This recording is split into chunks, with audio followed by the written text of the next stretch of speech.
એક મહત્વના સમાચારની વાત કરીએ તો પૂર્વ કચ્છમાં ઝડપાયેલી ઈડીની નકલી ટીમ મુદ્દે કાર્યવાહી થઈ છે. હવે ઈડીની પણ નકલી ટીમ ઝડપાઈ છે. એક પત્રકાર સહિત કુલ 12 આરોપીની અટકાયત કરવામાં આવી છે. ત્યારે ઈડીની નકલી ટીમ મુદ્દે કાર્યવાહી થઈ. ગાંધીધામ કોર્ટે તમામ આરોપીના 10 દિવસના રિમાન્ડ મંજૂર કર્યા છે.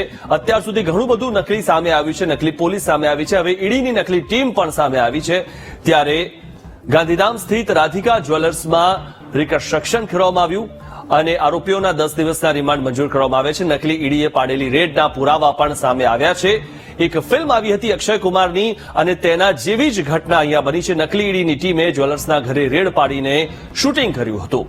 ત્યારે નકલી ઈડીની ટીમે કરેલા શૂટિંગનો વિડીયો પણ સામે આવ્યો અને આ રીતે હવે ઈડીની ટીમ પણ નકલી સામે આવી છે. રેડ દરમિયાન નકલી ઈડીના અધિકારી જ્વેલર્સને ધમકાવતા પણ જોવા મળ્યા હતા. પૂર્વ કચ્છમાં ઝડપાયેલી ઈડીની નકલી ટીમ મુદ્દે હવે કાર્યવાહી થઈ છે.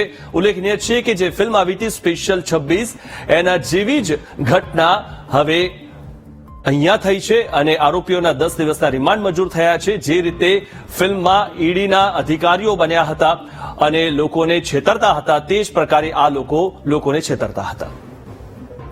હવે વધુ માહિતી મેળવી અમારા સંવાદદાતા ભરતસિંહ પાસેથી. ભરતસિંહ, જે રીતે ફિલ્મમાં બન્યું હતું અક્ષય કુમારની ફિલ્મમાં, તે જ પ્રકારે અહીંયા સામે જોવા મળી રહ્યું છે.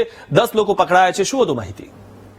મિથુન, ખાસ કરીને રાજ્યમાં જયારે નકલી આઈએસ ઓફિસર, નકલી કચેરીઓ અને નકલી જે રીતે ડોક્ટર સહિતના કર્મચારીઓ ઝડપાયા છે, ત્યારે પૂર્વ કચ્છમાં ખાસ કરીને સરહદી કચ્છ જિલ્લામાં નકલી ઈડી એટલે કે ઇન્ફોર્મેશન ડિપાર્ટમેન્ટની ટીમ પકડાઈ છે, જેમાં 13 જેટલા સાગરીતો પકડાયા છે. તે તમામના જે પોલીસે ઝડપ્યા બાદ તેનું રિકન્સ્ટ્રક્શન પણ કરવામાં આવ્યું હતું.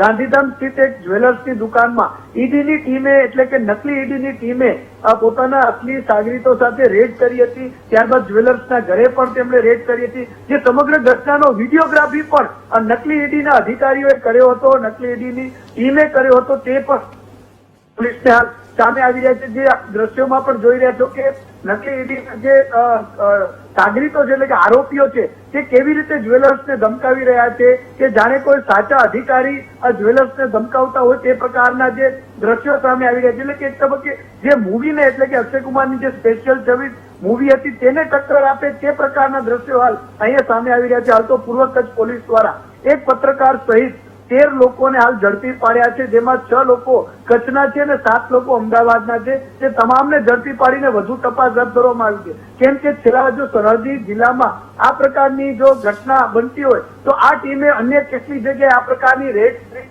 છે કે કેટલા લોકોને છેતર્યા છે, તે તમામ મુદ્દાઓ 10 દિવસના રિમાન્ડ મંજૂર થતા તે દરમિયાન બહાર આવશે. જી મિત્રો. જી આભાર ભરતસિંહ માહિતી આપવા બદલ.